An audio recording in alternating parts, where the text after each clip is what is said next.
você está no canal da Maistane e hoje eu trouxe o segundo resumo, né, o segundo repasso para a segunda parcial de ICSE, se você vai fazer a prova de ICSE, né? Eu sei que o vídeo está aqui em cima da hora, mas é para ajudar tanto as pessoas que vão fazer a prova, né, amanhã, porque o vídeo já está aqui, né, no limite, quanto para as próximas pessoas que vão vir estudar ICSE na Universidade Federal de Buenos Aires.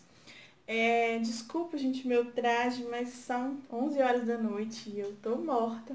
Eu resolvi picar o vídeo em duas partes, porque a matéria ela é enorme, bem confusa. Então eu vou fazer a primeira parte do resumo, né, de 55 aí que a gente sai de Perón até Lanús, antes dele passar o governo para Héctor Campora. Depois eu vou fazer um segundo vídeo já pegando, né, de Héctor Campora, que já começa essa influência maior aí de Perón, até o final em Menem. Eu espero que vocês estejam gostando do repasso. Eu fiz algumas enquetes também lá no Instagram, ao vivo, né, pra gente poder treinar um pouquinho do resumo. Eu deixei tudo salvo no Drive, todos os meus resumos estão no Drive, todo o meu material tá no Drive. Se você tiver interesse aqui em cima no canal do YouTube, né, tem acesso ao Drive, ou me segue lá no Instagram, @maistane, que você também vai poder verificar o meu material e poder ter acesso a todos os dados. Bom, começando um pouquinho, né, Perón estava no poder, então, naquela época. Em 55, ele já começa com os conflitos com a igreja, o segundo plano quinquenal dele já não deu muito certo, ele começa a dar uma pirada ali. E aí tem, então, em 55, a Revolução Libertadora. Né? A Revolução Libertadora, então, ele sofre um golpe e aí tem um bombardeio na Praça de Mayo com mais de 300 mortos e o dobro disso de feridos. Leonardo, né, que foi o representante ali do golpe, era um general, ele assume então o poder em 55. Ele sai em 55 mesmo, porque ele era linha blanda e, né, justamente pelo golpe eles queriam, né, ditadura e essas coisas. E o vice dele, que era o almirante Isaac Rojas, ele era da linha dura. Leonardo, então, ele queria mais negociar, então eles não gostam dele no poder e acabam tirando ele muito rápido. Mas falando um pouquinho sobre o primeiro, então, como era no poder dele, ele vem com a frase nem vencedores e nem feridos, que foi uma frase utilizada lá na Batalha de Casseiros. E aí Leonardo usa isso, mas ele não quer destruir as obras de Perón, tudo que Perón tinha construído. Ele queria só eliminar a corrupção e algumas características negativas mesmo de personalismo. Mas ele era conciliador, ele preferia acordo com os sindicatos e ele queria, inclusive, respeitar a Constituição de 49. Mas o vice dele, que é o almirante Isaac Rojas, ele era antiperonista, ele já era fascista, ele queria banir o peronismo, ele já era da linha dura. E ele, então, né, começa com esses conflitos aí com Leonardo e eles tiram ele do poder. Só falando do plano que tinha no poder dele, era o plano Preves, que prejudicou mais a classe obreira. Primeira coisa que eles fazem é tirar o IAP, né, que Perón colocou, porque isso, né, era ruim para a elite. Eles privatizam algumas empresas também, congela salários, traz um pouco do liberalismo, né, porque o governo de Perón era mais intervencionista e estimula alguns investimentos, tanto externos quanto internos. Eles tiram Leonardo, então, porque não está combinando ali, ele está sendo muito bonzinho, vamos dizer assim. E em 55 mesmo, Aramburu assume. Ele também vem por meio de golpe, então só tem um câmbio de poder, o regime continua o mesmo, que é golpe. O vice permanece o mesmo, né, que é o almirante Isaac Rojas. E aí os sindicatos passam a ser controlados pelos antiperonistas, começam a ter as listas negras nas fábricas, né, quem estava nessa lista não era contratado, não conseguia emprego. Eles começam então com a mentalidade ali da desperonização, que era uma alusão à desnazificação, né? Pensando um pouquinho no nazismo, eles traziam esse termo para aqui. Começa a intervir então na CGT, proíbe qualquer tipo de símbolo, qualquer tipo de imagem, de falar, nome, tudo que estivesse relacionado com o peronismo, Eva e todo mundo relacionado a isso. Eles sequestram o cadáver de Eva nessa época, né? O cadáver de Eva estava na CGT, eles sequestram o cadáver dela e ele só volta 18 anos depois, quando o Perón morre. As empresas, eu vou falar um pouquinho mais para frente, que eles mantêm, né, os direitos dos trabalhadores quando eles mexem na Constituição, porém as empresas não cumprem nada daquilo que foi acordado. Vem o decreto 4161, então, que é proibido mencionar qualquer nome relacionado a Perón, Evo, qualquer coisa relacionada a isso. Tem 56 a junta consultiva, foi Isaac, né, o vice que criou, ele queria legitimar a ditadura. Então, ele junta um grupo de todos os partidos, exceto o peronismo, para poder legitimar todos os atos da ditadura. Em 56 também tem o alcaminhamento cívico-militar, que foi um levantamento, um intento de levantamento que falhou de um general que era peronista e ele queria derrubar essa revolução libertadora. Não deu muito certo e ficou bem claro que havia sim vencedores e vencidos. Ele foi fuzilado por antiperonistas. Vem a Revolução Peronista. John William Cooker, ele era um delegado pessoal de Perón. Perón deixou ele ali caso ele morresse.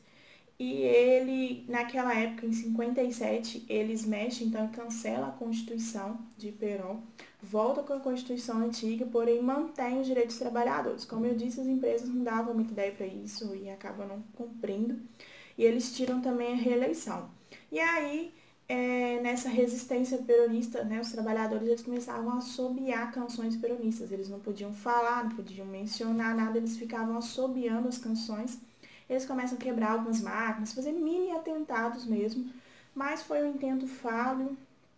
O falho foi dos militares lá. E fazia esses mini atentados. Em 57 teve o Congresso normalizador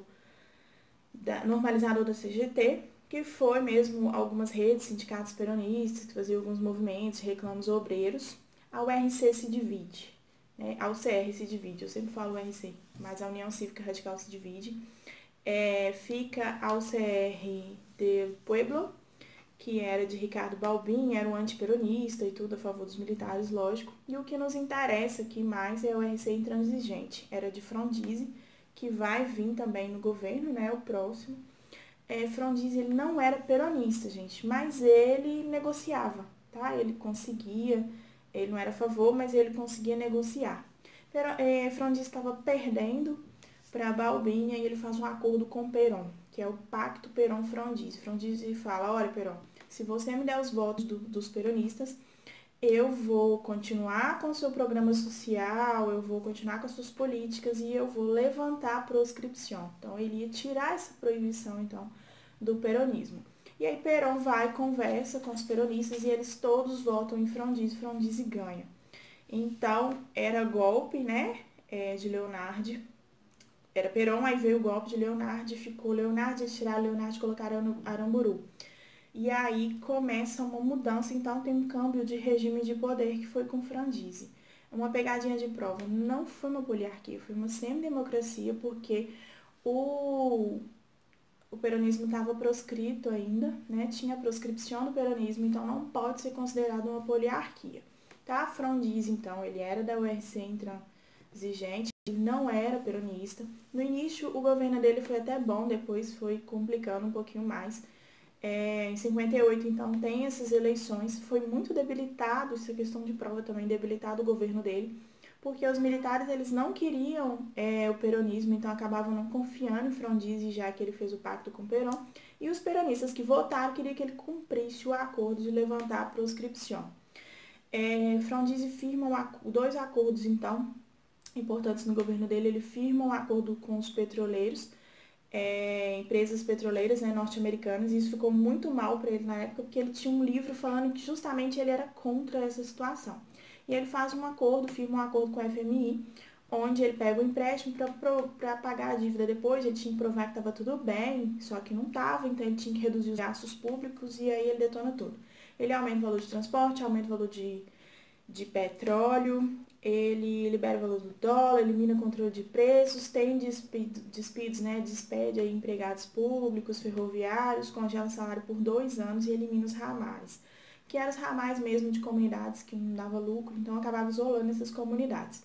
O ministro da época era Álvaro Açogaray, ele acaba com o plano Prebisch lá de Leonardo, e faz o dele, né, que congela os salários do mesmo jeito, diminui um pouquinho a intervenção do Estado sobre os âmbitos privados e isso vai fazer, né, diminuir o poder aquisitivo, com que aumenta os desempregos. Frondizi, então, ele dá anistia para os peronistas, ele perdoa os peronistas, porém não levanta a proscrição. E isso faz com que rompa, então, né, a aliança dele com o Perón, Pacto Perón-Frondizi. Nesse momento tem também a lei de ensinança livre, que tem um ortogamento das universidades privadas, eles ajudam com subsídios também para as escolas privadas, isso foi muito bom. Instala algumas indústrias estrangeiras aí nesse momento de governo de Frondizi, principalmente de automotrizes, e aí cresce, né, tem um crescimento acelerado com alguns novos ramos sociais. Em 58, os sindicatos começam a restabelecer um pouquinho da negociação. Em 59, os peronistas começam a pressionar um pouco mais, que é um momento que a inflação está um pouco alta também. E em 59, 59 aumenta a pressão dos peronistas, e aí vem o plano de luta. O plano luta foi um plano de uma ocupação mesmo das fábricas onde tinham as greves, né? E aí o governo responde com o plano Comintes, que ele divide o país em subzonas militares, dá mais poder aos governantes, né, aos funcionários do Estado, e esses militantes eles seriam julgados em tribunais militares. Cuidado para não confundir, porque depois, lá no finalzinho, quando vai julgar os militares, né, a junta militar, eles vão ser julgados em tribunais civis, é justamente o contrário. Então, nesse momento, os militantes vão ser julgados, né, em tribunais militares, que reprime mesmo as greves e tudo, porque eles poderiam ser presos, poderiam ser interrogados, detenidos, etc. Os Estados Unidos começam a intervir um pouquinho aqui, porque eles rompem as relações com Cuba, e a Argentina não rompe com Cuba, inclusive até recebe Che Guevara aqui em 61, e Cuba nesse momento está iniciando a Revolução Cubana, onde o comunismo, né, está em alta lá, e os Estados Unidos têm receio que o comunismo se alasse por toda a América Latina. O exército ele volta através dos plantéis, né, das solicitações, eles pressionavam essas questões. Em 62, Frondizi permite que o peronismo participe de uma eleição para governador. De eleições para governador, claro, o peronismo ganha e isso faz com que o governo de Frondizi acabe. Volta o golpe, então, de novo, ele toma um golpe em 62 e vem Guido. Guido não era militar, porém os militares estavam coordenando tudo. Aí tem de novo, né, um campo de regime, um campo de poder. Sempre lembrando, eu falei isso em outros vídeos que eu tenho, falando um pouquinho sobre esses conceitos, né? Mudou a forma de entrar, qual forma que ele chegou a esse poder. Se muda a forma, então tem um campo de regime.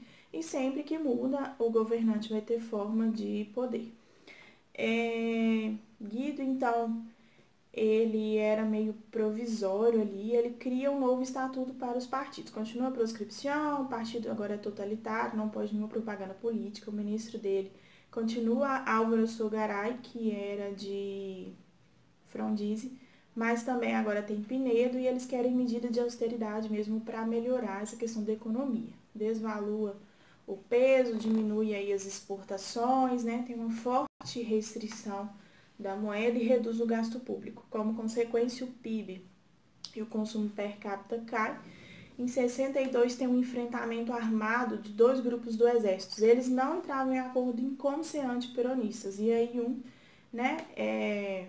briga com o outro aí se dividindo. É criado então os azules e os colorados. Os azules eles queriam eleições livres. Eles tinham armas bélicas, né? Então eles tinham armas aí para as guerras.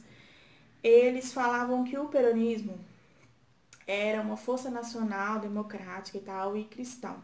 E por isso, eles afastavam os trabalhadores do comunismo. Já os colorados, eles acreditavam, eles queriam ditadura, eles não queriam eleições, queriam ditadura. Falavam que o peronismo era um movimento de intolerância, violência e tudo sectário.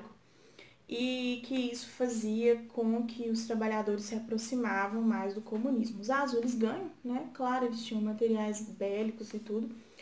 E o chefe que falava que queria eleição, quando ganhou, fala, agora eu não quero eleição, agora eu quero ditadura. E aí, Guido, então, chama as eleições e vem Ilha. Ilha entra em 63 por uma outra semidemocracia, né? Então a gente começa lá com o Perón, vem o golpe. Entra Leonardo, e como ele é muito bonzinho, Aramburu assume, continua o golpe. E aí eles abrem, né, quando a URC se divide, eles abrem para novas eleições, então vem uma semidemocracia com Frondizi. Frondizi acaba no finalzinho do governo dele abrindo o espaço, né, para o peronismo se candidatar para governador, então eles tiram ele por um golpe. Aí entra o golpe de novo, que vem Guido, mas aí quando os azuis e colorados se dividem, eles chamam eleições novamente. Então vem Ilha. Ilha era um homem bacana, né? Ele era bonzinho, ele era um médico e tudo, gente boa. Ele ia ter por uma semidemocracia também, porque o peronismo ainda estava proscrito, não pode ser considerado uma poliarquia. Só que o peronismo não votou, então ele foi elegido com 25% dos votos. Né? A oposição com 9% e o resto não votou, que eram os peronistas. Ele era da URC do Pueblo. Lembra que Frondizi era dos intransigentes, então ele era da outra UCR, gente, desculpa. E ele vem anulando os contratos com os petroleiros que Frondizi fez. Ele aumenta, né, dinamiza a economia. No governo dele teve 10% de aumento da economia. Ele ajuda, né, com verbas para educação e saúde. Na história, toda a história de ensino da Argentina foi o maior índice que teve. Só que os militares acabam pressionando ele, porque para que ele mantesse a proscrição do peronismo, e os militares tinham receio de que voltasse, gente, o populismo, que volta o populismo, né? Ele era bom, sim, gente boa, bacana. E aí os militares tinham receio de que voltasse os peronismos, então acabavam pressionando ele um pouco ali, até também porque voltou um liberalismo de redução de gastos, os militares queriam dinheiro só para eles, queriam guardar e não gastar, e ele acabava investindo em outras coisas. Os sindicatos fazem mais planos de luta, né, que é as greves, e a imprensa começa então a fazer um clima golpista, começa a divulgar notícias falsas do governo de Ilha, e isso acaba prejudicando ele. No final do governo ele faz a lei de medicamentos, que limita o poder dos laboratórios estrangeiros, e aí acabou com ele, eles acabam tirando ele por um outro golpe. Vem Onganía, então, 66 a 70, era um outro general, foi em golpe, ele era chefe dos azules, aqueles que ganharam, que falava que queria eleições e tudo, mas aí quando ganha, agora ele já quer ditadura. Teve apoio de grandes grupos econômicos, sindicatos, imprensa, tudo. Ele veio com uma política de 3 tempos, mexendo na economia, na parte social e política. E ele também congela os salários, desvalua a moeda por 40%, disciplina os sindicatos e tudo. Vem a doutrina de seguridade nacional. Os Estados Unidos influenciava bem naquela época, em Onganía seguia o que os Estados Unidos estavam falando. E os Estados Unidos tinham medo ainda, né, do perigo do comunismo. E aí, Onganía falava que as universidades eram centros opositores. E aí intervém nas universidades. E lá atrás, quando a gente pensa, né, em 1918, na reforma dos universitários, eles conseguiram, né, a reforma. Na Revolução dos Universitários, eles conseguiram a reforma universitária. E aí Onganía quita tudo aquilo que eles conquistaram. E aí, em 66, tomar um pouquinho de água, gente, eu tô falando demais. Em 66, gente, meus resumos estão todos no Drive, tá? Pra quem quiser. Assiste, gente, porque eu tô fazendo esses vídeos meia-noite, então assiste. Infelizmente não tem como fazer antes, porque eu também tô estudando, então, né, eu preciso estudar primeiro. Em 66, então, tem a Noite de los Bastones Largos, que foram os alunos, os docentes fazer toda uma mobilização ali pacífica nos centros acadêmicos. Eles queriam, né, defesa mesmo das universidades, queriam defesa das cátedras, essas coisas. Eles são fortemente golpeados pelos militares, acabam sendo despedidos ou renunciam mais de 700 docentes que acabam seguindo suas carreiras nos exteriores e tudo. E aí eles proíbem qualquer tipo de partido, qualquer tipo de agrupação, fecham o Congresso. O ministro da Economia nessa época era Griega Vaceno. Ele queria controlar a inflação, como todos eles, né? Congela os salários, o dólar até fica estável por 2 anos. Cresce um pouquinho de obras públicas e participa um pouquinho das empresas estrangeiras. Onganía, ele queria a ditadura, né? Sem plazos. Ele não queria sair do poder. Em 1969, né, em 66 veio essa questão dos universitários. Em 69, uns estudantes de Rosário, de Corrientes, eles estavam fazendo alguns protestos contra políticas educativas. Vai e morre 2 estudantes. Dias depois, os grêmios cordobeses, mais outros movimentos estudantis de província, convocam paro. Em 29 de maio de 69 vem o Cordobaço. O Cordobaço ele vai inaugurar uma nova etapa, né, uma luta popular. Ele vai, inclusive, provocar a queda de Onganía aí. O protesto começa simples, mas termina numa grande rebelião, onde eles tomam a cidade de Córdoba mesmo. Questão de prova, o Cordobaço pode ser comparado à Semana Trágica de 1919, né, no período de Irigoyen, e ele pode ser comparado também em 45, 17 de outubro de 45, quando tem uma mobilização mesmo pedindo aí para liberar Perón. Paralelamente, nesse mesmo período, a CGT se divide. Antes foi a URC, agora a CGT vai se dividir. Né? Tem a CGT de Vander, que era peronista, apesar de romper com o Perón, era o chefe da CGT e tudo. Ele quer negociar com a Onganía. E tem a CGT de Ongaro, que era linha dura, já queria mais mobilização, que cria dos argentinos e tudo. Eles fazem um acordo para fazer um paro de 24 horas no dia 30. Então, dia 29 teve o Cordobaço. Eles fazem um acordo para fazer o paro no dia 30, porém no dia 29, né, um dia antes, a CGT dos argentinos, que veio lá de Ongaro, eles iniciam uma greve, tudo, morre um trabalhador do protesto e eles tomam Córdoba de vez. A população ajuda, o sindicato de Força e Luz, né, também ajuda porque nessa época o governo queria privatizar eles vão apagar a luz da cidade. E aí eles tomam Córdoba, a polícia foge, depois o exército vem e recupera a cidade. Nesse momento também, questão de prova, a sociedade, eles querem sair dessa apatia de derrota mesmo, para se pronunciar frente ao governo que era completamente repressivo e tudo de censura. Nesse mesmo período, né, simultâneo ao Cordobaço, tem a guerrilha urbana. Tinha os montoneiros, gente, e tinha o Exército Revolucionário do Povo, que era o ERP. Os montoneiros, eles eram peronistas e guerrilheiros. Esses exércitos, eles eram guerrilheiros e eram políticos. Eles participavam do Partido Revolucionário dos Trabalhadores. E aí, esses montoneiros, começou de grupos pequenos e tudo, depois, né, se destacaram esses 2. Eles sequestram e matam Aramburu, que é aquele que entrou no lugar de Leonardo lá no início, lá quando tirou o governo de Perón. Isso gerou uma grande comoção pública, porque Aramburu, ele era elegido para a retirada da Revolução Argentina e tudo. Então, assim, juntou esse Cordobaço, Onganía caiu. Continuando no golpe, eles só trocam ali quem está no poder. Levingston vem para o poder, né? De 70 a 71, ele era um general também. Ele queria construir um movimento político próprio, o próprio governo dele. Começam mais protestos, que agora a população, né, percebe que se eles protestarem, eles vão conseguir alguma coisa, então começam mais protestos, mais atividades de guerrilheiros, eles começam a roubar as delegacias, os bancos e tudo, sequestram empresários, tomam os povos de Buenos Aires e tudo, e Perón incentiva essas atividades dos guerrilheiros. Perón, inclusive, fala que a solução para isso tudo que estava acontecendo era o socialismo nacional. Cuidado, Perón não era socialista. Ele só queria dizer como uma forma de distribuição interna.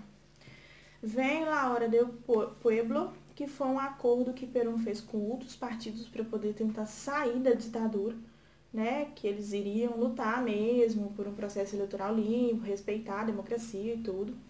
Criam-se então as JPs, que eram as Juventudes Peronistas, que eram jovens de classe média, porém eles se organizavam como Juventude Peronista, inclusive, e se vincularam aos montoneiros. Nesse momento, a medida de economia, né, o ministro era Aldo Ferrer, era um economista progressivo, ele queria corte nacionalista, aumentar as multinacionais, inversões de estrangeiros. Tem, inclusive, a lei de compra argentina, que ele queria, né, dar às indústrias argentinas mais mercados internos. Em 71, governador de Córdoba, o movimento Cordobaço não tinha acabado totalmente, ainda existiam algumas coisinhas. Ele vai e faz um pronunciamento, né, Camilo Uruburu faz um pronunciamento falando que queria, né, terminar com a oposição dos estudantes, dos grêmios e tudo, e compara esses estudantes, né, lá do Cordobaço com uma víbora venenosa, né, e que seria uma honra que Deus poderia dar a ele para cortar o cabeça dessa víbora. E aí o viboraço vira o Cordobaço vira um viboraço. Foi uma manifestação também, mas eles não tomam a cidade e tudo isso faz com que provoque a saída de Leviston. Continuando no golpe, vem Lanusse, né, de 71 a 73. Ele também é general, permanece no golpe, então não tem câmbio de regime. Ele chega por um fracasso mesmo dessa Revolução Argentina desde o Cordobaço, né? Teve o Cordobaço ali em Ongania, né? Lembra que foi ilha, aí quando ele libera lá a lei dos medicamentos, eles colocam um golpe, né? Tiram ele pelo golpe, aí vem Ongania, Ongania sai, vem Leviston sai com essa questão do viboraço, Ongania sai por causa do Cordobaço, e aí Lanusse assume.